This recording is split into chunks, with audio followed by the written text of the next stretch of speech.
तो hello friends, welcome back to our channel online study साथी। तो आज के क्लास में मैं बताऊंगा, उसके आगे बायोलॉजी का है, बायोलॉजी लेसन 1। ठीक है, बायोलॉजी लेसन 1 जैव प्रक्रम से है। तो आज के टॉपिक में हम लोग को पढ़ना है श्वसन के बारे में। किसके बारे में पढ़ना है? श्वसन के बारे में पढ़ना है हम लोग को कि श्वसन क्या होता है। तो भोजन से ऊर्जा विमुक्त करने की प्रक्रिया को ही श्वसन कहते हैं। ठीक है, भोजन से ऊर्जा विमुक्त करने की प्रक्रिया को हम लोग क्या कहते हैं? श्वसन कहते हैं। जैसे देखिए बताते हैं, भोजन से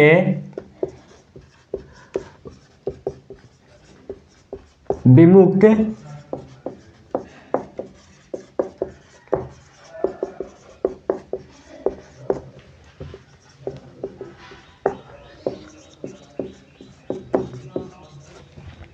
भोजन से ऊर्जा विमुक्त करने की प्रक्रिया को हम लोग क्या कहते हैं? श्वसन कहते हैं। ठीक है, भोजन से ऊर्जा विमुक्त करने की प्रक्रिया को हम लोग क्या कहते हैं? श्वसन कहते हैं।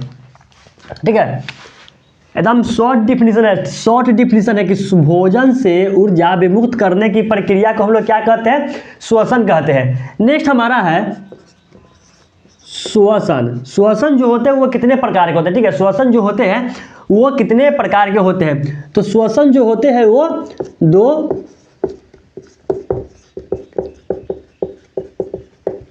श्वसन जो होते हैं वो दो प्रकार के होते हैं। ठीक है, श्वसन होते हैं दो प्रकार के होते हैं। और आपके एग्जाम में रहेगा, आपको एग्जाम में क्वेश्चन रहे कि श्वसन कितने प्रकार के होते हैं ऑब्जेक्टिव में, तो श्वसन जो होते हैं वो दो प्रकार के होते हैं। तो जानते हैं कौन कौन से श्वसन होते हैं। तो पहला जो होता है हमारा, जो ये दो प्रकार के होते हैं वो कौन कौन होते हैं? तो पहला होता है ऑक्सी या फिर इसी को हम लोग क्या कहेंगे? वायवीय। ठीक है, पहला होता है ऑक्सी या फिर वायवीय श्वसन, ऑक्सी या फिर वायवीय श्वसन। और मैं आपको इससे याद करने के लिए मैं ट्रिक बताऊंगा। ठीक है, उससे आपको ये आसानी से याद हो जाएगी। ठीक है, उससे ये आसानी से आपको याद हो जाएगी। तो पहला क्या था? ऑक्सी श्वसन। दूसरा होता है अनऑक्सी। ठीक है, दूसरा अनऑक्सी या फिर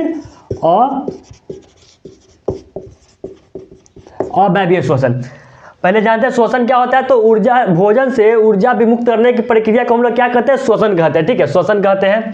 ये हो गया। श्वसन जो होते हैं वो दो प्रकार के होते हैं, ऑक्सी श्वसन, अनऑक्सी श्वसन। ऑक्सी श्वसन को हम दूसरा नाम वायवीय श्वसन जानते हैं और अनऑक्सी को हम लोग अवायवीय श्वसन जानते हैं। ठीक है, अब मैं आपको बताता हूँ ऑक्सी और अनऑक्सी याद करने का तरीका। ठीक है, पहले आपको ये तो याद एकदम कन्फर्म रखिए याद कि श्वसन जो होते हैं वो दो प्रकार के होते हैं। ठीक है, श्वसन जो होते हैं वो दो प्रकार के होते हैं। तो ऑक्सी श्वसन, ऑक्सी। ठीक है, ऑक्सी कहने का मतलब ऑक्सीजन। ठीक है, ऑक्सी कहने का मतलब, ठीक है, ऑक्सीजन।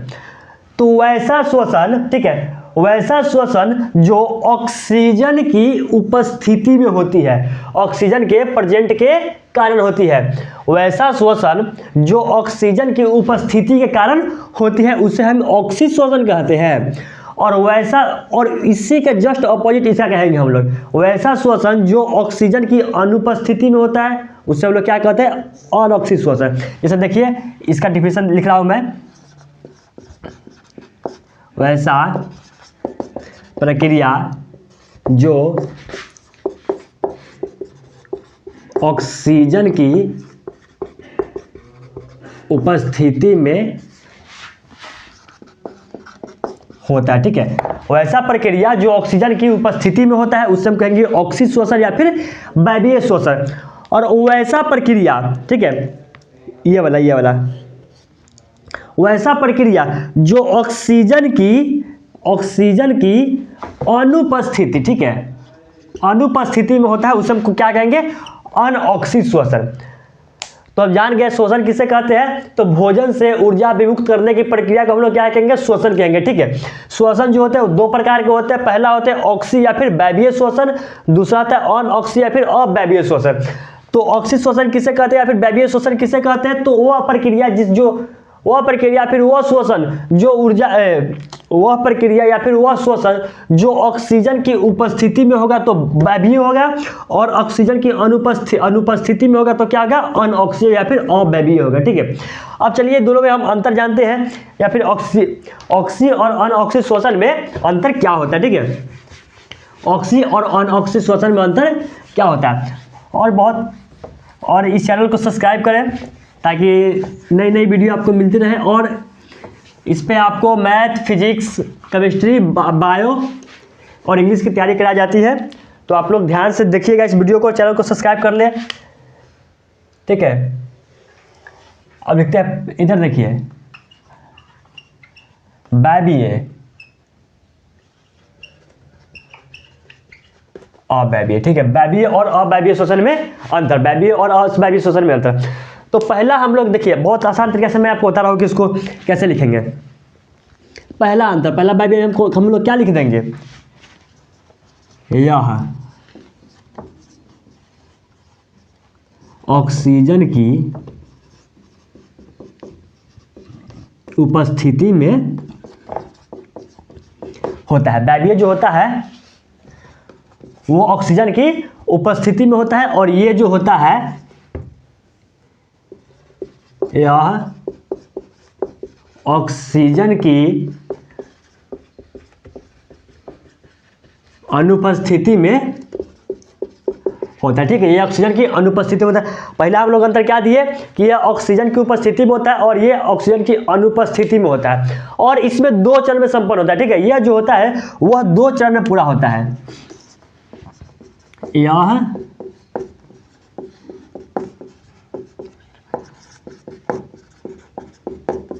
यह जो होता है वो कितने चरण में पूरा होता है, 2 चरण में पूरा होता है, और यह 1 चरण में पूरा होता है, ठीक है।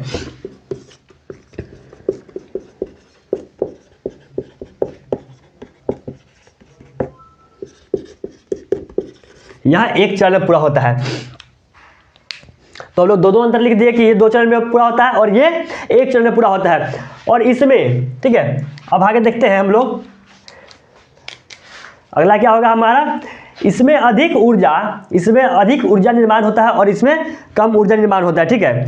इसमें तीसरा जो हम लिखते हैं, इसमें अधिक ऊर्जा का निर्माण होता है,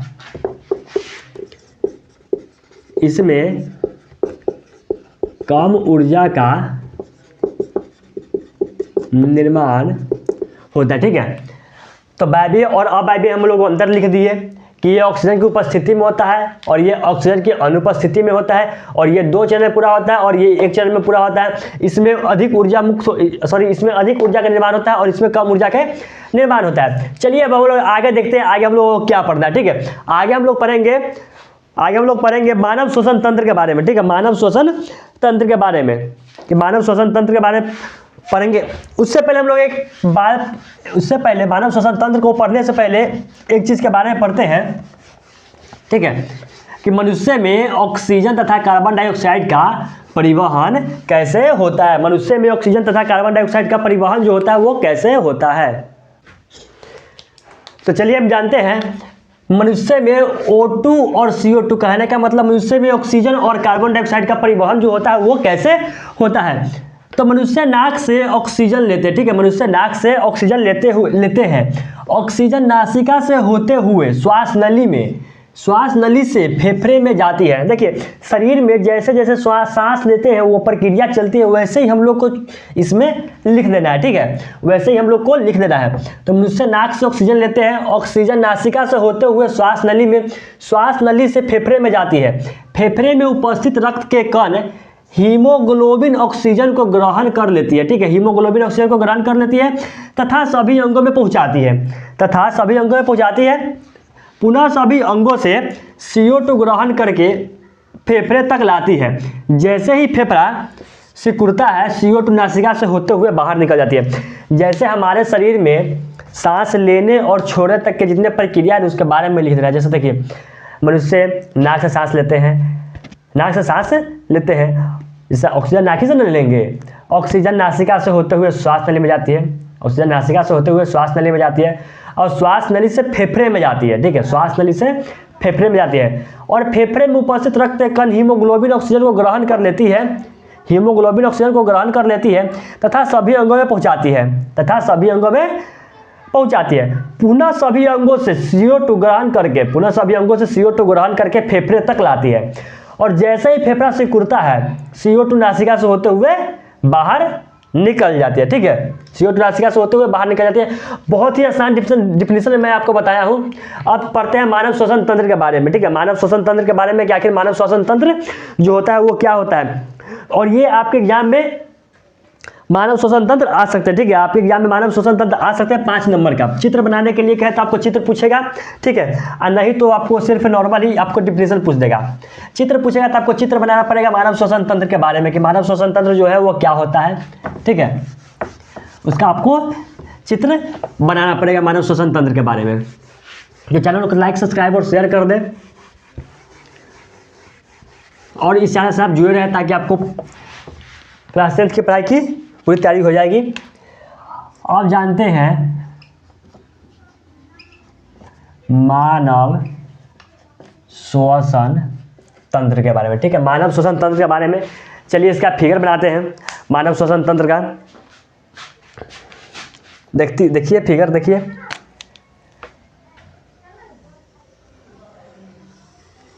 फिगर उतना अच्छा से बनाया नहीं आता है, लेकिन तब पर भी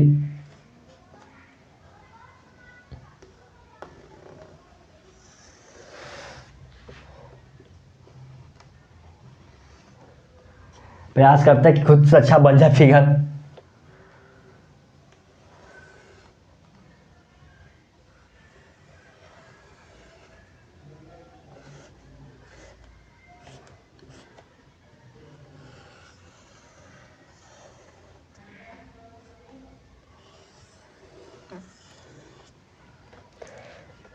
ये रहा हमारा फेफड़ा है। ठीक है,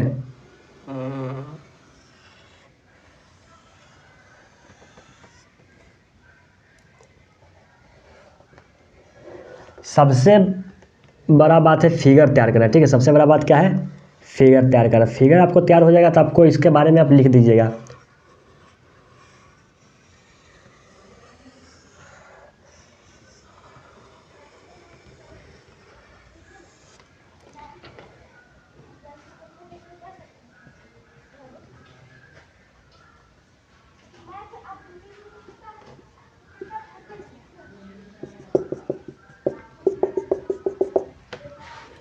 देखिए ये मेरा फिगर बन चुका है। एकदम आसान तरीके से मैंने फिगर बनाया है, और आप फिगर देखिएगा ऐसा ही आपको फिगर रहेगा। ठीक है, अब ये देखिए इसको हम नाम दे देते हैं मुख,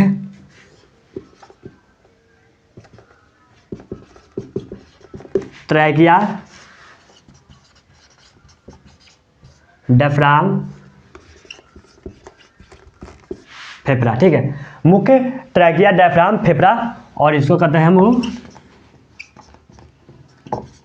ब्रोंक्स। ठीक है, इसको हम लोग क्या देते हैं, ब्रोंक्स।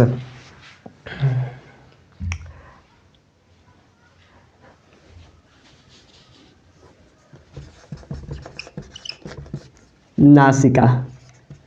देखिए अब जो है इस सब के बारे में देख दिए, मानव श्वसन तंत्र का फिगर हो गया, और इसके बारे में हम लोग जानते हैं कि ये सब का आखिर कार्य क्या है। नासिका, ब्रोंक्स, डायफ्राम, फेफड़ा, ट्रैकिया, इसका काम क्या है उसके बारे में हम लोग जानते हैं।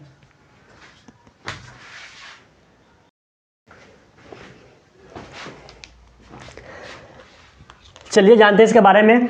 इसके जो मैंने फिगर बताया हूँ और उसका कार्य जानते हैं। पहला लिखते हैं हम लोग नासा गुहा। ठीक है, पहला हम लोग लिखते हैं नासा गुहा। ठीक है, जानते हैं नासा गुहा क्या होता है।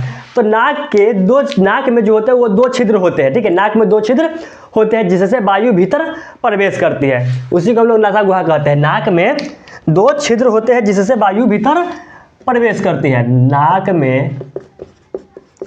2 छिद्र होते हैं जिससे वायु भीतर प्रवेश करते हैं। ठीक है, नाक में 2 छिद्र होते हैं जिससे वायु भीतर प्रवेश करते हैं। नासा गुहा तो समझ गए। नासा गुहा क्या होता है, तो नासा गुहा किसे कहते हैं, तो नाक में 2 छिद्र होते हैं जिससे वायु भीतर प्रवेश करती है। ठीक है, और उसमें छोटे छोटे बाल होते हैं, छोटे छोटे बाल होते हैं जो वायु में उपस्थित कुछ कण जो होते हैं उसको छानने का कार्य करते हैं। ठीक है, उसको छानने का कार्य करते हैं। नेक्स्ट हमारा ग्रासनी। ये जो हमारा हो जाएगा नेक्स्ट होता है हमारा ग्रासनी। तो ग्रासनी के बारे में जानते हैं। तो नासा गुहा के आगे घुमावदार रास्ते को ग्रासनी कहते हैं, ठीक है। नासा गुहा के आगे घुमावदार रास्ते को क्या कहते हैं हम लोग? ग्रासनी। नासा गुहा के आगे घुमावदार रास्ते को ग्रासनी कहते हैं, ठीक है। नासा गुहा के आगे घुमावदार रास्ते को हम लोग क्या कहते हैं? ग्रासनी कहते हैं। नेक्स्ट हमारा हो जाएगा तो थर्ड नंबर क्या हो जाएगा हमारा? कंठ, ठीक है। कंठ, कंठ क्या होता है? तो यह एक लंबी चौड़ी नलिका होती है, ठीक है। यह एक लंबी चौड़ी नलिका होती है जिसके बीचों बीच दो स्वर रज्जु पाए जाते हैं, ठीक है। जिसको बीचों बीच दो स्वर रज्जु पाए जाते हैं, जिससे कंपन होती है, जिसके कंपन से आवाज निकलती है, समझ गए? जिसके कंपन से आवाज, तो कंठ क्या हो जाता है? तो यह लंबी चौड़ी नलिका होती है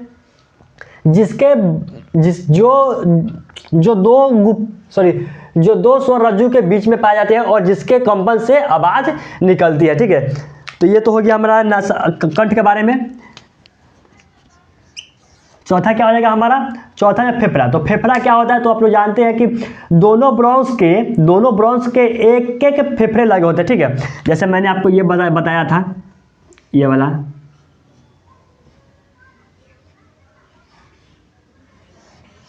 वाला, ठीक है। दोनों ब्रोंस में एक एक फेफड़े लगे होते हैं। प्रत्येक फेफड़ा दोहरी झिल्ली से घिरा होता है, जैसे मैंने आपको ये बताया था, इसे वाला। प्रत्येक फेफड़ा जो होता है दोहरी झिल्ली से घिरा होता है, इसी को हम लोग फेफड़ा कहते हैं, ठीक है। फेफड़ा हो गया। नेक्स्ट हमारा क्या था? डायफ्राम। तो यह एक लचीली परंतु मजबूत रचना होती है जिसके कारण फेफड़ा चिपकते और फूलते, ठीक है। डायफ्राम के कारण क्या होता है? तो फेफड़ा चिपकते और फूलते हैं, सांस लेने और छोड़ते हैं। तो आज की वीडियो में बस इतना ही। मिलते हैं नेक्स्ट वीडियो में। और चैनल को सब्सक्राइब कर दें और लाइक भी कर दें, ठीक है। चैनल को सब्सक्राइब लाइक कर दें और